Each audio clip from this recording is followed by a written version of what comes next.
That, not somebody with a strange phenotype and a strange name.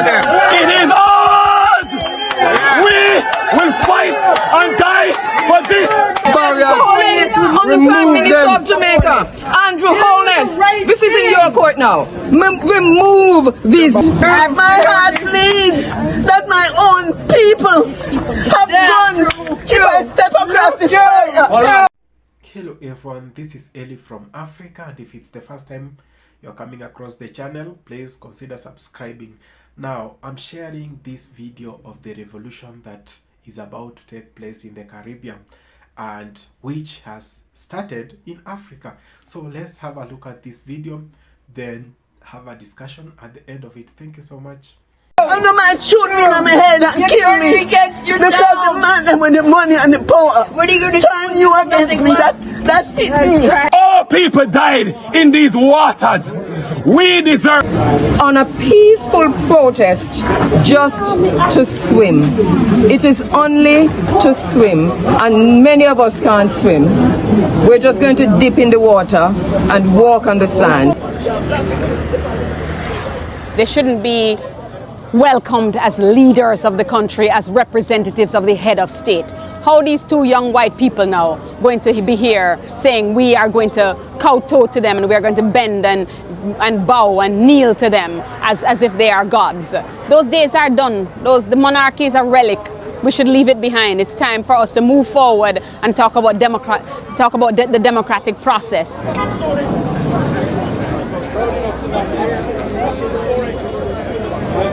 Rehabilitation works and was expected to reopen after 2 months. But now the people are concerned that the facility could soon be privatized, as they are yet to receive any updates on the progress of ongoing works. NEPA is in charge of protecting the environment, but they are in the Ministry of Job Creation and Economic Growth. So what do you think is going to happen? They're going to trample on the rights of the people for profit. Access to the road leading to the property has also been restricted, which for the people constitutes a breach of their rights. This is a parish council road. Right. They have no legal right to block it up. Yes. Yes, you're right. It's a free access to the beach since we can visit our own beach. This is made up. This is totally wrong. The people marched to the property to demand answers, but were restricted by iron barriers and a team of police personnel. And this was enough to add fuel to their fire. So the question we must ask ourselves, where do we stand in this nation when the police is being sent out against us? We come in the name of Queen Nanny of the Maroons. We come in the name of Queen Nanny of the Maroons. Said that after 8 months, the attraction Alright, welcome back to SoFlo TV again, everybody. It is your host with the most. Listen, while the Prime Minister of Jamaica is somewhere in the United States of America collecting an honorary degree and giving a keynote speech, I believe it's at Delaware University or somewhere like that, I choose more to focus on the recent protest that took place. It says that members of the Jamaica Diaspora on Friday held a demonstration and counter-protest on the street in front of the Jamaica Consulate in Manhattan, New York. One demonstration was organized by the Jamaica Diaspora Crime Intervention and Prevention Task Force that was led by Dr. Rupert Francis and Wilfred Rattigan. Listen, the media in Jamaica was trying to downplay this, saying that, only about 80 people showed up, and of the 80 people that showed up, there were 12 on the other side and 80 on one side. You can see by the video that it was more than 80 people there. Why the need to downplay it, to make it seem as if it is so insignificant that barely anybody showed up? Yes, there could have been more people that showed up, but this video right here is a little bit of beat and teach. Alright, so for the longest, I have tried to get the Jamaican people who are living outside of Jamaica to understand how powerful they are. We've been told many times over by people who live in Jamaica and who have never left Jamaica or spend the greater deal of each year of their life in Jamaica, even though they might travel, that those of us who live outside of Jamaica have no right to speak about what is going on in Jamaica. You see the conundrum? You see the foolishness? Right. So I've been beating my brows trying to get my Jamaican people to understand that the most powerful group of Jamaicans are actually the group of Jamaicans who live outside of Jamaica. Quiet as kept. An education moment for many. Today you might have just found out that there are more Jamaicans living outside of Jamaica in other countries around the world than there are actual Jamaicans living in Jamaica. Now I want you to repeat this to yourself, and I want you to say it again.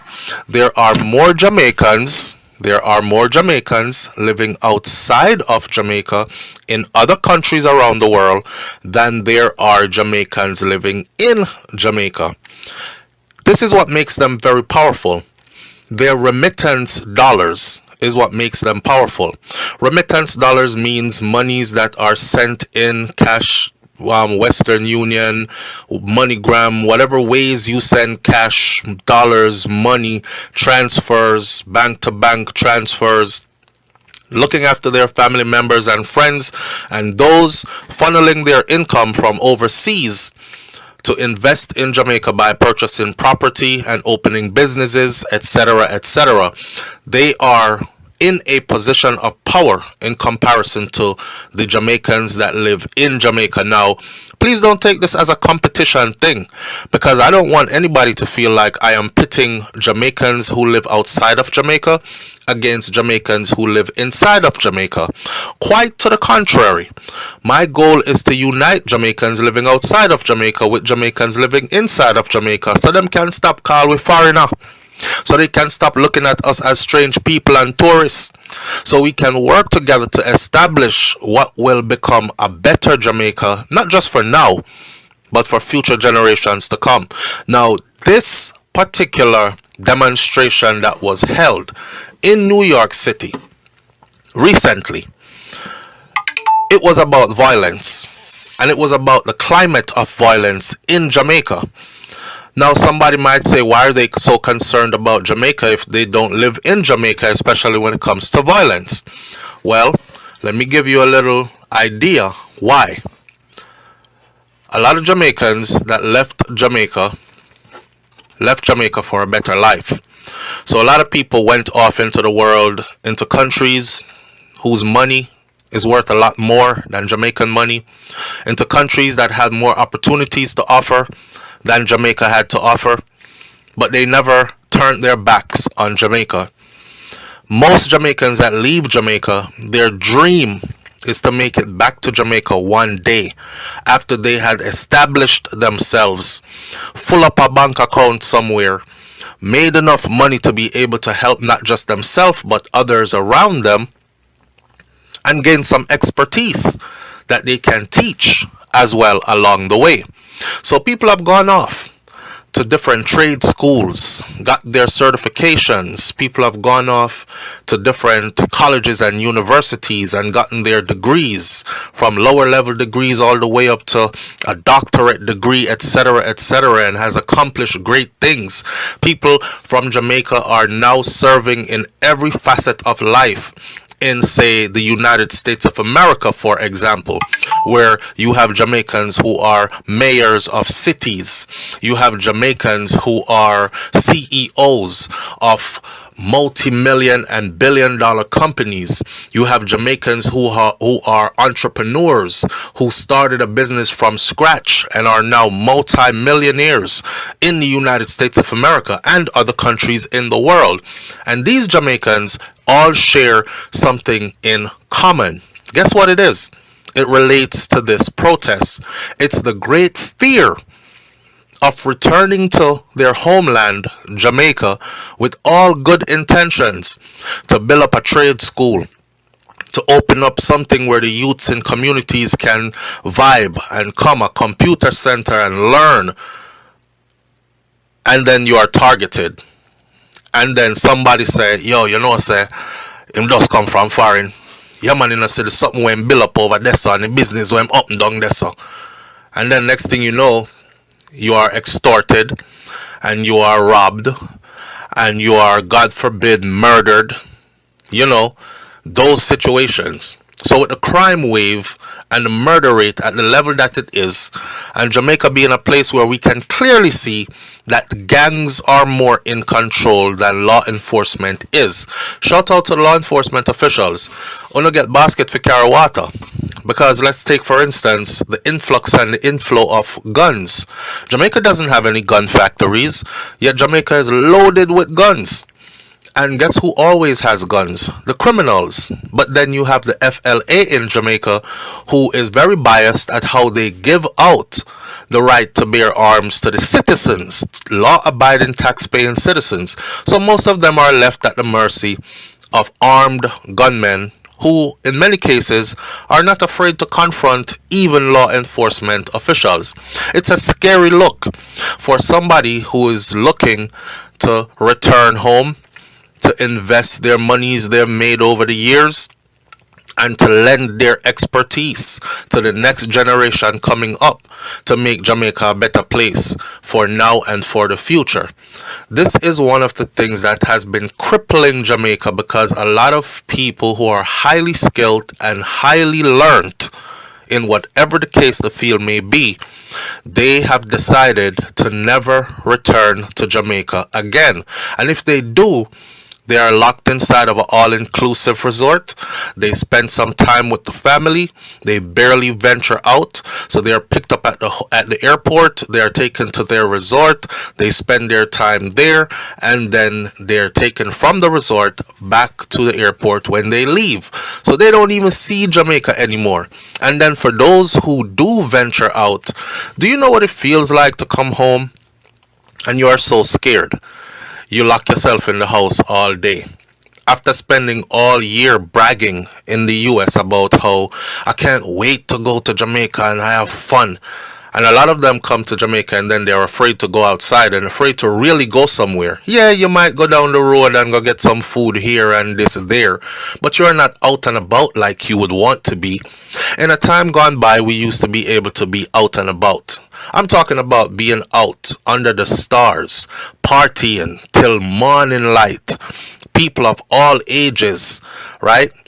And the soup man and the jerk pan, and you know, the bar sell off, and it's a good vibe, and no crime and no violence and these kind of things.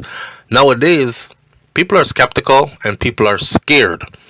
Jamaica comfortably does over 1,100 murders every single year, and has done so for well over 15 to 20 years now. This is something that a lot of people overlook. So I've always wondered, why do all these high profile people visit Jamaica and say they care about Jamaicans, yet they never address the government's inability to curb the murder rate in the country? And that curbing the murder rate in the country thing is not just a gang problem, it's a multifaceted problem. It is a dragon that has 7 heads for real. For instance, let's talk about one angle, which is reprisal killings. The laws in Jamaica do not fit modern day times.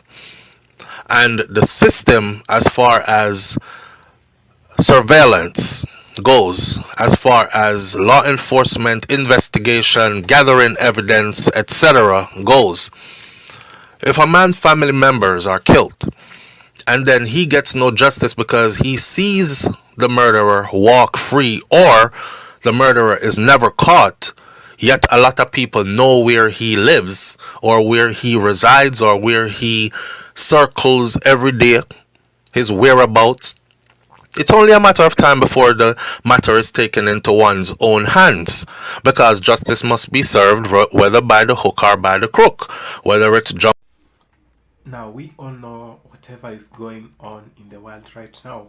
let me be so specific. It is in Africa where we have seen a group of youths now come out in their large numbers to express their frustrations about whatever has been going on in their governments. Now, they started in Kenya, now a place in East Africa. Now, the people realized that the power belongs to them. Now, the president and his cabinet were mismanaging things. They were wasting a lot of resources. They were living a very lavish life and showing it to the public, and they were even talking so badly to the people. Now, the people, I mean the young people, organized themselves on the social media. Now, that is SpaceX and TikTok played a very vital role in making sure the demos were successful. Now, they came out in their large numbers and we saw whatever happened, and the government submitted. Yes, the government was overpowered by the people because it has always been the people. The power belongs to the people.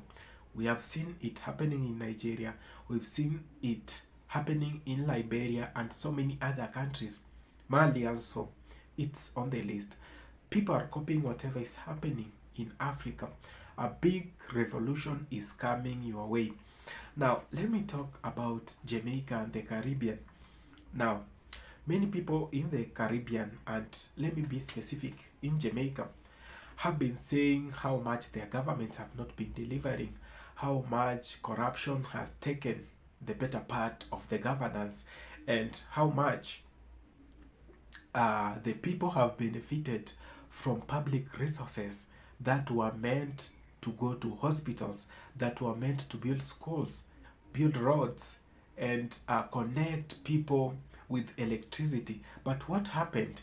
A few individuals who have been brought in to help the prime minister and governors have enriched themselves with the people's taxes. Now, the people have come out and realized, oh no, we need to do something that was done in Africa because the power belongs to us. When we continue this way, our generations will have nothing to inherit. And that's why we have seen a big conversation now happening in Jamaica. Now, the Jamaicans are now, yes, they want to follow the footsteps of Africa, the footsteps of Kenya. Now, Kenya has set the record straight because the youths were so peaceful. They were only carrying their flags, a bottle of water, and their phones. Now, someone of that sort is not harmful at all, is not a threat to the national security service. Now, we were seeing how they were shot. They shot at innocent lives who were only demanding for proper governance, for good governance. And the people in government should stop the opulence that they show to the public, the lavish lifestyles they are living with the people's money. Now, that led to a revolution. As I'm talking today, Kenya is in, yes, Kenya is in a bad state as we talk because it is a war between the system and the people. Now, the prime minister, the then prime minister, who is now the opposition, has joined the government. Now, it is a war between the government and the people. Jamaicans, it is not too late. The power belongs to you. The earlier you know this, the better. Do not let few arrogant people to take all that your generation could have inherited. You have no country if corruption takes the better part of it. If you don't come out in their large numbers, don't steal, don't do anything, but just say how much bad governance has affected you peacefully, and you will be heard. Because if you do that, no one will ever joke with your taxes, because it is the taxes that make some people poor. You pay a lot of taxes that you don't have any other thing to concentrate on in your life. And if the taxes are being misused, it means you will remain poor. You'll be working for the government, and the people who are in government will be enriching themselves, being millionaires and billionaires. What else is left for you? Nothing. So let's please make our leaders on toes. Let's bring them to book. That's whatever. I'm very grateful to the Gen Zs of Jamaica for coming out and realizing their country matters a lot. Sometimes it's not about tribes, it's not about races, it's not about ethnicity, it's about the unity, it's about the development, it's about fighting in unison the bad things that will affect your generations to come. Thank you so much for having taken your time to watch this video. I rank you all. Thank you so much.